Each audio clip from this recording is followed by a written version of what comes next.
À Aix, aux rencontres économiques. Vous le savez, cette matinée est consacrée à ces rencontres économiques et ce sera à partir de 7h30 depuis Aix avec Laure Closier et ses invités. Vous, Raphaël, vous revenez sur cette tribune co-signée par Bruno Retailleau, François-Xavier Bellamy et Julien Aubert sur le nucléaire qui a fait l'effet d'une bombe au cœur du gouvernement de la majorité présidentielle.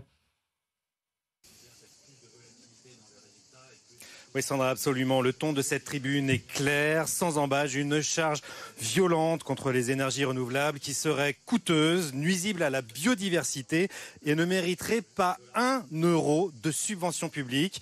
Un seul cap pour LR, c'est le nucléaire et l'Europe ferait bien de le reconnaître au nom de la fameuse neutralité technologique. Alors ce n'est pas vraiment une divergence, c'est un véritable désaveu de la part de Bruno Retailleau, une forme de dissidence assumée dans un domaine hautement stratégique à quelques semaines de la publication des décrets de la programmation pluriannuelle énergétique. Une déclaration de guerre en quelque sorte, Raphaël. Et oui, Sandra, et dans ce gouvernement d'union hétéroclite, les coups n'ont pas tardé à pleuvoir. C'est le ministre de l'Industrie, Marc Ferracci, qui le premier a ouvert le feu, rappelant que stopper les énergies renouvelables, c'est saborder l'emploi, freiner la baisse des factures et mettre en péril notre sécurité énergétique. Une vision frontalement opposée à celle du gouvernement, a conclu le ministre, rejoint par Agnès Pannier-Runacher, qui a dénoncé un discours, elle, irresponsable et populiste. Et même Gabriel Attal qui voit carrément un retour au climato-scepticisme. Bref, ça tire à balles réelles entre Renaissance et les Républicains. Et en public, s'il vous plaît.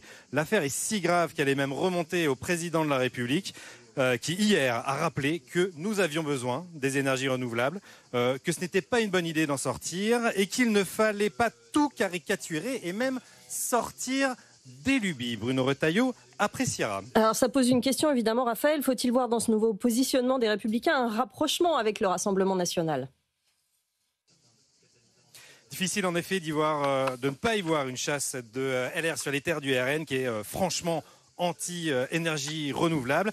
LR qui à l'Assemblée a déposé et fait voter avec le RN un amendement à la PPL Grémillet sur l'énergie pour un moratoire visant à supprimer toute nouvelle installation éolienne et photovoltaïque, mais bien malin qui comprendra la position des LR globalement, puisqu'au Sénat, les mêmes LR ont supprimé ce même moratoire. Et puis on a cette tribune aujourd'hui. Ce qui est sûr, c'est qu'on voit mal aujourd'hui ni comment, ni pourquoi mettre au tapis une filière qui représente quelques 30 000 emplois en France. Merci beaucoup, Raphaël Legendre. Et je rappelle que donc cette matinale est délocalisée aux rencontres économiques d'Aix à partir de 7h30 avec Laure Closier et tous ses invités et toute la journée, bien sûr, sur BFM Business.